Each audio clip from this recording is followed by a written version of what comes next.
Jeremiah chapter 13, verse 1. This is what the Lord said to me. Go and buy a linen belt and put it around your waist. But do not let it touch water. Verse 2. So I bought a belt, as the Lord directed, and put it around my waist. Verse 3.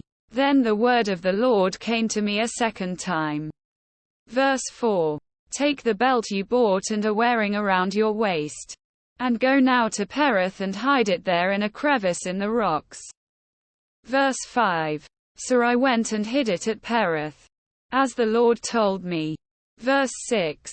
Many days later the Lord said to me, Go now to Pereth and get the belt I told you to hide there. Verse 7. So I went to Pereth and dug up the belt and took it from the place where I had hidden it. But now it was ruined and completely useless. Verse 8. Then the word of the Lord came to me. Verse 9.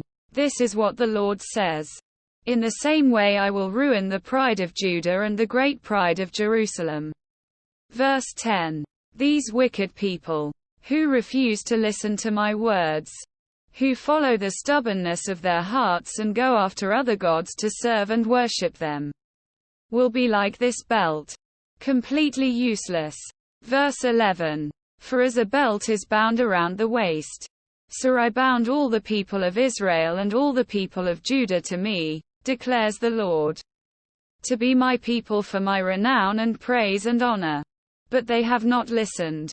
Verse 12. Say to them, This is what the Lord, the God of Israel, says. Every wineskin should be filled with wine. And if they say to you, Don't we know that every wineskin should be filled with wine? Single quote. Verse 13.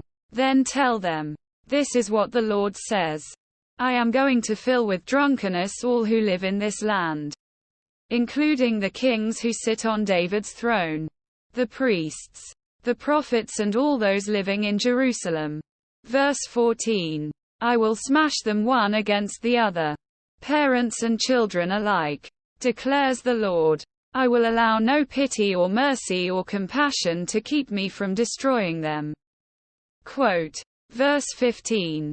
Hear and pay attention. Do not be arrogant, for the Lord has spoken. Verse 16. Give glory to the Lord your God before he brings the darkness, before your feet stumble on the darkening hills. You hope for light, but he will turn it to utter darkness and change it to deep gloom. Verse 17. If you do not listen, I will weep in secret because of your pride. My eyes will weep bitterly, overflowing with tears, because the Lord's flock will be taken captive. Verse 18. Say to the king and to the queen mother, Come down from your thrones, for your glorious crowns will fall from your heads. Verse 19. The cities in the Negev will be shut up, and there will be no one to open them. All Judah will be carried into exile, carried completely away. Verse 20. Look up and see those who are coming from the north. Where is the flock that was entrusted to you, the sheep of which you boasted? Verse 21. What will you say when the Lord sets over you those you cultivated as your special allies? Will not pain grip you like that of a woman in labor? Verse 22. And if you ask yourself, Why has this happened to me? Quote. It is because of your many sins that your skirts have been torn off and your body mistreated. Verse 23. Can an Ethiopian change his skin or a leopard its spots? Neither can you do good who are accustomed to doing evil. Verse 24. I will scatter you like chaff driven by the desert wind. Verse 25.